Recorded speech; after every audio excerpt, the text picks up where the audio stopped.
नमस्कार दोस्तों, welcome to career support JEE. देखिए, यूजीसी नेट का फाइनली रिजल्ट आ गया। कल शाम को यूजीसी नेट का रिजल्ट अनाउंस हो गया। अभी स्टार्ट होगा प्रोसेस पीएचडी का। तो पीएचडी का प्रोसेस कैसे स्टार्ट होगा, क्या क्या इसमें किसका वेटेज कितना रहने वाला है, उसके बारे में मैं आज आप लोगों से बात करूंगा कि किस तरीके से अब पीएचडी के लिए आप लोग एडमिशन ले पाओगे और क्या क्या प्रोसेस रहने वाला है। ठीक, तो इस बिफोर आई प्रोसीड मैं एक बार ये बता देता हूँ कि जो यूजीसी नेट में बच्चे क्वालिफाई किए हैं वो कितने, कौन कौन से बच्चे हैं, कितने उस किस कोर्स के लिए कौन से बच्चे क्वालिफाई किए हैं। जो total number of appeared candidate थे वो 6,84,254 थे इस बार जिन्होंने यूजीसी नेट दिया था। जिन्होंने यूजीसी नेट के लिए अप्लाई किया था वो तो मोर देन 11 लैक्स थे, बट जो अपीयर्ड कैंडिडेट थे वो 6,84,254, जिसमें से जिन बच्चों ने जेआरएफ क्वालिफाई किया है वो 4,970 बच्चों को जेआरएफ क्वालिफाई हुआ। ये सारे सब्जेक्ट की मैं बात कर रहा हूँ, सारे फील्ड की, सिर्फ एक में नहीं। टोटल जो जो इस साल बच्चों ने जेआरएफ क्वालिफाई किया वो 4,970 हैं। जो बच्चे असिस्टेंट प्रोफेसर के लिए क्वालिफाई हुए हैं वो बच्चे हैं 5,53,694, और जो बच्चे पीएचडी के लिए क्वालिफाई हुए हैं वो हैं 1,12,070। ठीक, फर्स्ट टाइम इस बार ऐसा हुआ है कि यूजीसी नेट से ही एक ये क्लॉज डाला गया है कि बच्चा पीएचडी के लिए ही क्वालिफाई हो गया अपने आप। क्यों, इसका रीज़न क्या है मैं अभी बताता हूँ। देखो, 3 कैटेगरीज बनाई गई थी जब ये कंफर्म किया गया यूजीसी के द्वारा कि सारी universities on the basis off score of UGC net PhD के लिए एडमिशन देंगी। तो 3 कैटेगरी डिसाइड करी गई। तीनों कैटेगरी का मैं ऑप्शन आपको बता देता हूँ क्या था। जो बच्चा कैटेगरी 1 के लिए क्वालिफाई करेगा, मतलब जिस बच्चे का जेआरएफ के लिए भी क्वालिफाई होगा, जिस बच्चे का असिस्टेंट प्रोफेसर के लिए भी क्वालिफाई होगा, और जो बच्चा पीएचडी के लिए भी क्वालिफाई होगा, वो कैटेगरी 1 में लाई करेगा। कैटेगरी 2 में वो बच्चा लाई करेगा जो असिस्टेंट प्रोफेसर के लिए क्वालिफाई हुआ और पीएचडी के लिए क्वालिफाई हुआ। दैट मीन्स ये जो बच्चे हैं 53,694, ये असिस्टेंट प्रोफेसर के लिए भी क्वालिफाइड हैं और ये बच्चे पीएचडी के लिए भी क्वालिफाइड हैं। अब बात आती है कैटेगरी 3 की। कैटेगरी 3 में वो बच्चे हैं जो सिर्फ पीएचडी के लिए क्वालिफाई हुए हैं। ये बच्चे कैटेगरी 3 में आएंगे। जैसे जो 1,12,070 बच्चे जो पास हुए हैं ये कैटेगरी 3 में आएंगे और ये सिर्फ और सिर्फ पीएचडी के लिए क्वालिफाई हुए हैं।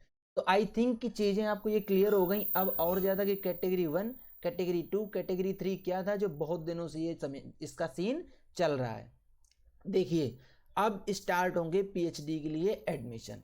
तो कुर्सी पेटी बांध लो, फ्लाइट नहीं उड़ने वाली है, लेकिन अभी पीएचडी के लिए एडमिशन स्टार्ट होंगे। और वहाँ पे हर जगह यूजीसी ने क्लियरली बोला है कि मोस्टली यूनिवर्सिटीज़ ने भी ये बात बोली है कि वो लोग कोई सेपरेट रिसर्च एंट्रेंस टेस्ट नहीं कंडक्ट करवाएंगे। वो सिर्फ यूजीसी नेट के स्कोर के बेस पे ही पीएचडी में एडमिशन देंगे, एक्सेप्ट एलयू लखनऊ यूनिवर्सिटी और जेएमआई जामिया मिलिया इस्लामिया यूनिवर्सिटी। इन 2 यूनिवर्सिटीज़ ने अपना रिसर्च एंट्रेंस टेस्ट के लिए एप्लीकेशन के लिए रजिस्ट्रेशन स्टार्ट कर दिया था। वो इसलिए रजिस्ट्रेशन स्टार्ट किया क्योंकि यूजीसी नेट का जो रिज़ल्ट था वो बहुत डिले हो रहा था। इसलिए इन 2 यूनिवर्सिटीज़ को छोड़ के, यहाँ पे यूजीसी नेट को भी वैल्यू दी जाएगी, बट इन 2 यूनिवर्सिटीज़ को छोड़ के एज ऑफ नाउ जितनी भी यूनिवर्सिटी रिनाउंड यूनिवर्सिटीज़ और जितनी प्राइवेट यूनिवर्सिटीज़ हैं वो सबकी सब आपको यूजीसी नेट के बेस पे ही आपको एडमिशन देंगी। ये बात क्लियर हो गई। अगर आपको एलयू में एडमिशन चाहिए तो आप एलयू में एडमिशन के लिए सेपरेट जो इनका रजिस्ट्रेशन चल रहा है उसमें रजिस्ट्रेशन करो और रिसर्च एंट्रेंस टेस्ट पे बैठो और इसके बाद इनका जो प्रोसीजर है वो फॉलो करो। Same goes with GMI. अगर जेएमआई से आपको करना है तो जेएमआई का भी एज ऑफ नाउ प्रोसीजर यही है। अब बात आती है कि यूजीसी नेट का जो स्कोर है आपका उसी के बेस पे सिर्फ मिल जाएगा क्या पीएचडी में एडमिशन?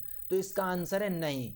आपको क्या करना होगा, आपको इंटरव्यू भी देना होगा। अभी इसमें इंटरव्यू लगा है, इंटरव्यू, जिसमें से आपका जो रिटन का स्कोर है उसका वेटेज दिया जाएगा 70%। मतलब यूजीसी नेट का जो एग्ज़ाम का वेट उसको वेटेज 70% दिया जाएगा और इंटरव्यू को वेटेज 30% दिया जाएगा। अभी भी जिनको लग रहा है कि जिनका थोड़ा सा परसेंटाइल कम आया है वो लोग अपना इंटरव्यू में थोड़ा ज़्यादा एफर्ट डाल के कुछ ऐसा कर सकते हैं कि उनको एक अच्छी जगह एडमिशन मिल जाए पीएचडी में। जो बच्चे पीएचडी के लिए क्वालिफाई हुए हैं वो 1,12,070 बच्चे हैं जो कि पीएचडी के लिए क्वालिफाई हुए हैं। तो सब बच्चों को एक अच्छी यूनिवर्सिटी में, या जो बोलो आप डीयू, बीएचयू, जेएनयू, जेएमआई, इनमें सब बच्चों को तो एडमिशन मिल नहीं जाएगा। तो कुछ बच्चे ऐसे होंगे जिनको प्राइवेट यूनिवर्सिटीज़ की तरफ जाना पड़ेगा कि प्राइवेट यूनिवर्सिटीज़ से पीएचडी कर लें। बहुत सारे ऐसे होंगे जो पार्ट टाइम से पीएचडी करना चाह रहे हैं। तो इस तरीके के अगर आपके साथ कुछ ऐसा सीन हो रहा है और आपको एक बेस्ट यूनिवर्सिटी चाहिए कि आपको कहाँ से पीएचडी करना चाहिए, क्या प्रोसेस है पूरा, तो you can simply contact to my team. मेरी टीम आपको पूरा गाइडेंस प्रोवाइड करेगी।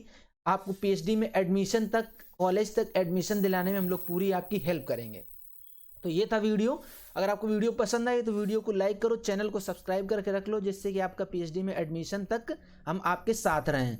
और अगर आपको वीडियो पसंद आई तो इसको ज़्यादा से ज़्यादा शेयर करो। अदर देन दिस, अगर आपके पास कुछ भी डाउट है विथ रिस्पेक्ट टू पीएचडी तो आप लोग कमेंट करके बताओ। जिस भी यूनिवर्सिटी का पोर्टल ओपन होता जाएगा वो आपको टाइम टू टाइम इन्फॉर्मेशन मिलती जाएगी। तो आज का वीडियो यहीं तक, मिलेंगे नेक्स्ट वीडियो में नए डेटा के साथ। तब तक के लिए बाय बाय।